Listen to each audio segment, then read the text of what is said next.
Experiencing a black screen when launching Fortnite? You're not alone. This often means the game is running, but failing to display visuals, preventing you from seeing the main menu or gameplay. Before panicking, let's try some quick fixes. First, verify the integrity of your game files through the Epic Games launcher.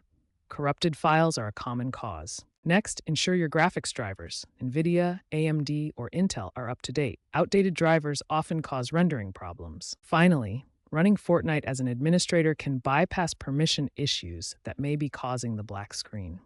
If these steps fail, try temporarily disabling any overlays like Discord or NVIDIA GeForce Experience, as these can sometimes interfere with the game. Addressing these points often resolves the issue quickly, getting you back into the game. If basic fixes don't work, further troubleshooting may be needed. This includes deeper dives like reinstalling Fortnite, ensuring your PC meets the minimum hardware requirements, or adjusting compatibility settings for older versions of Windows.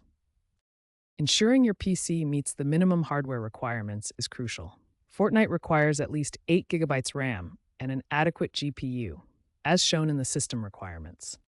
Looking ahead, Epic Games is actively working to minimize these issues, especially with newer versions of Unreal Engine.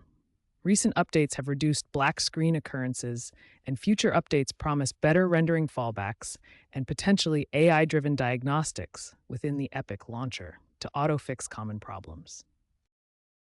While ongoing software and hardware conflicts may still arise, especially with increasing use of integrated graphics and diverse software, Epic is prioritizing cross-platform stability.